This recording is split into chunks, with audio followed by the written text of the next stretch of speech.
Welcome back, everyone. This is our 5th class in the Neurotherapy lecture series. Today, we're going to build on what we've already learned about the cell. We're going to get right into how it keeps itself perfectly healthy, and most importantly, how all of that ties directly back to what we do in our practice. All right, so here's what we've got on the agenda for today.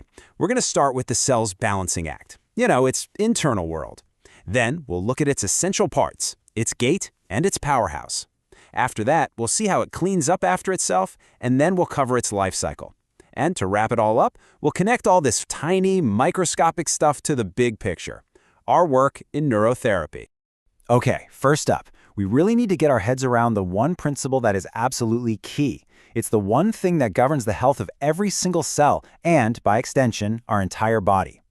I mean, just think about it for a second. A cell is always under attack, right? It's dealing with toxins, changes in temperature, maybe not enough nutrients, all sorts of stress.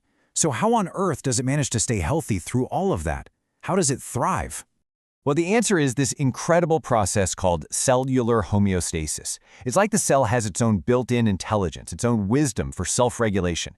It's this non-stop process of keeping everything on the inside perfectly stable, no matter what chaos is happening on the outside. And this is a great way to think about it, the thermostat analogy. Imagine your home's thermostat. It could be a blizzard or a heat wave outside, but that little box on the wall just keeps working to hold that perfect temperature you set inside. Well, that's exactly what our cells are doing, 24/7 for their own internal environment. So how do they pull this off? How is this balance maintained? Well, to understand that, we need to look at the cell's essential infrastructure. You can think of a cell like a little factory. And any good factory needs two things, a really good security gate and a powerful power plant. That security gate, that's the cell membrane. And it's not just a wall, it's incredibly smart. It acts like a very selective bouncer.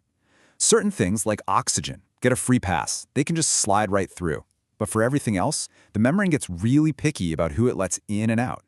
And one of the most important jobs it has is running the sodium-potassium pump. Now, this isn't a passive thing. It takes energy. The cell is actively working to push sodium out and pull potassium in. Why?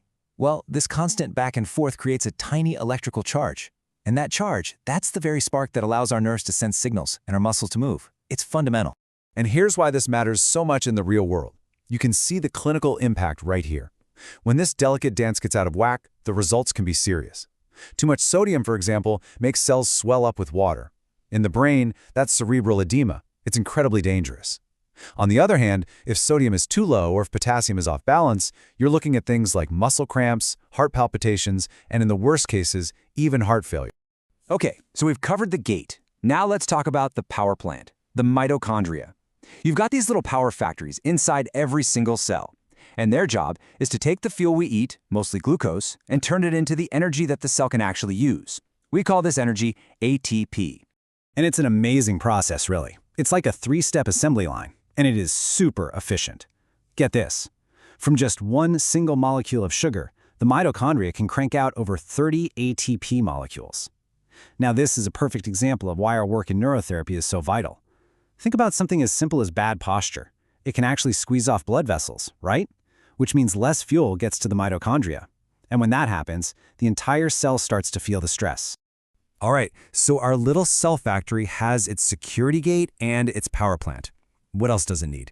Well, just like any real factory, it needs a top-notch cleanup crew, a waste management and recycling system to keep everything tidy and prevent junk from piling up. And keeping things clean is absolutely critical. A huge part of that is maintaining the right pH balance.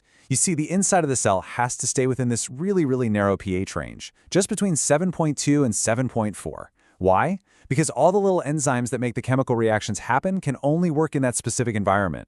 If it gets too acidic or too alkaline, everything just shuts down. So to handle all the waste, the cell has its own cleanup crew. You've got lysosomes, which are like the garbage disposals. They just chew up all the junk. But then there's this other process, and it's just amazing. It's called autophagy, which literally means self-eating. The cell actually finds its own worn out or damaged parts, takes them apart, and recycles the pieces to build new things.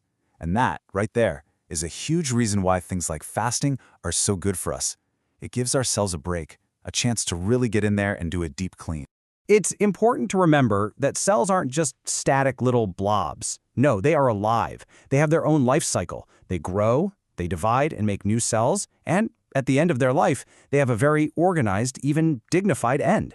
And this whole cycle has to be perfectly controlled by signals inside the body. When those growth signals go haywire and cells start dividing out of control, well, that's how you get a tumor, a neoplasm. On the flip side, if those growth signals just aren't there, the tissue can start to shrink and waste away. That's a condition we call atrophy. So what about a cell that's just too old or too broken to be fixed? It does something incredible. It triggers a process called apoptosis, which is basically programmed cell death.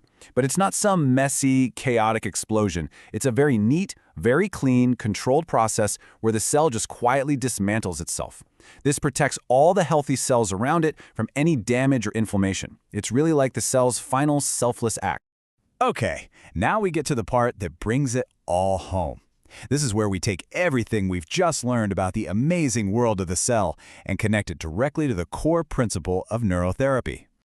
So let's just recap for a second. We've seen that for a cell to be healthy, it needs a whole shopping list of things, right? It needs oxygen, it needs fuel like glucose, it needs water, vitamins, minerals, it needs that stable environment, a way to get rid of its trash, and the right signals to grow and divide. The big question then becomes, how does all that good stuff get delivered? I mean, we have trillions of cells. What's the system that's responsible for making sure every single one of them gets exactly what it needs, right when it needs it? And the answer, well, it's both beautifully simple and incredibly profound. It's the bloodstream. That's it. The bloodstream is the body's ultimate superhighway. It's the delivery service that brings all the life-giving supplies to every last cell and hauls away all the garbage. And that right there brings us to the absolute heart of our practice. As Guruji says so perfectly, the entire purpose of neurotherapy is to optimize this delivery system. Think about that. Our treatments, what we do, it's all designed to improve blood circulation. We aren't healing the patient directly. We are facilitators. We are simply making sure that the cells have everything they need to do what they already know how to do, heal themselves. Now, if you or someone you know is dealing with health conditions that tie into these principles we've covered, I want you to know that you can reach out to our center, Santulan Holistic Solutions, for guidance and consultation. And of course, to make sure you catch the next class in the series, please go ahead and subscribe to our YouTube channel. Thank you so much for your time and attention today. Jai Guru.